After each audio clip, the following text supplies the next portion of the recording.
So every year, 60 players get a chance at being selected to be on an NBA roster, and some perform better than others. It's very common to see some players break out immediately and become stars, bringing their team success that hasn't been seen in years. But it's even more common to see rookies struggle heavily in their first season in the league. They have to adjust for pace, playing against bigger, faster, stronger, and smarter opponents, as well as playing more than double the games they would in college. So despite the otherworldly expectations of many fans, many prospects often disappoint their rookie year. But today, I'm here to talk about 3 sophomore players who, despite not performing all that well in their rookie season, are looking much improved a few games into this season. First up, I'm going to cheat and clump 2 players together, DeAndre Hunter and Cam Reddish. Now, this is more for Reddish considering offensively he was terrible his rookie season, but both of these players have shown a lot of improvement about 5 games into the season. As with every early season take, things can and will change, but I think what we've seen from these 2 sophomores has been quite the unexpected progression. Confidence was a big problem for both of these guys in their rookie season, for many different reasons. For Hunter, he lacked any type of confidence going to the rim. In fact, he was hesitant to do it at all. He avoided contact as much as possible, which led to a lot of turnovers and missed layups. And that paired with his 35% from 3 mark, he wasn't really that much of a threat offensively. But this season he has done a complete 180. He invites contact at the rim and even has finished through it quite a few times. But he also looks a lot more confident shooting the ball. He even did a size up on KD and drained the 3 a couple nights ago. You wouldn't catch rookie Hunter doing that ever. But what about Cam Reddish? Last year, Cam was miserable offensively, and he just couldn't seem to hit a shot all year, especially towards the beginning of the season. There were times where defenders would leave him like he's Ben Simmons, and not hitting those shots would only contribute further to the confidence problems, I'm sure. But this season, Cam came out guns blazing. He's been hitting a few pull-up threes over defenders, taking shots off the dribble, even attempting pull-up mid-rangers, which were a rare sight last year, and he's still not super great at them. But everything about his confidence in his shot has changed. He has no hesitation whatsoever shooting the ball. He still also brings the very good defense, always staying in passing lanes and matching up with quicker guards or bigger wings. Both of these guys have very clearly boosted their confidence, and on a Hawks team that has a lot of expectations this year, it will be very interesting to see their development in their sophomore season.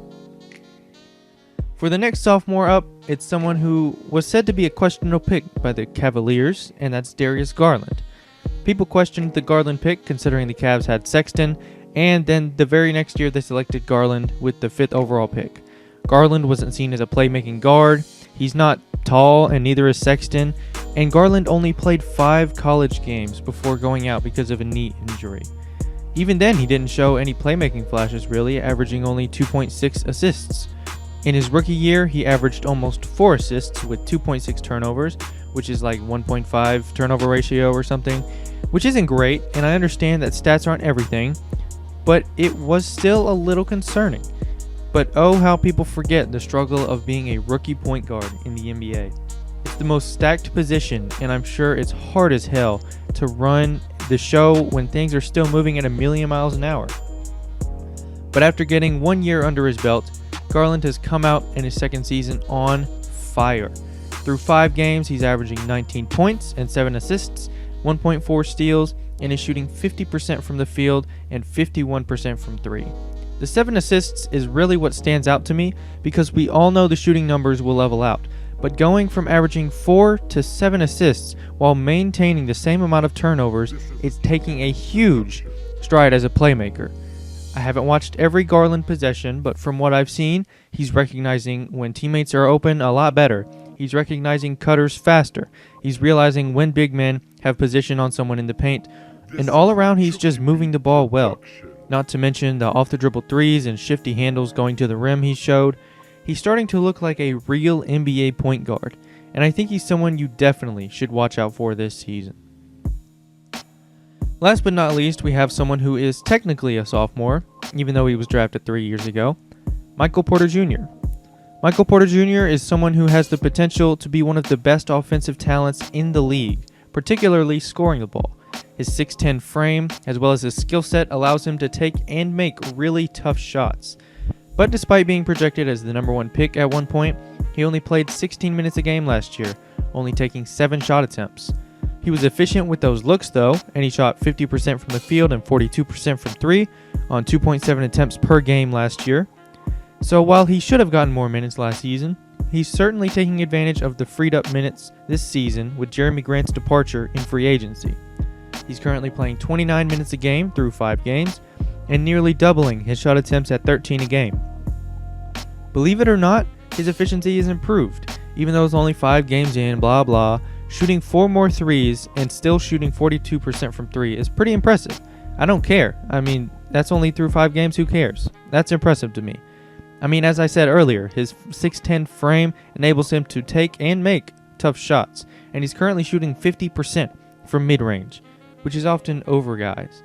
So while he wasn't terrible his rookie year, he's definitely going to get a lot more opportunity this season.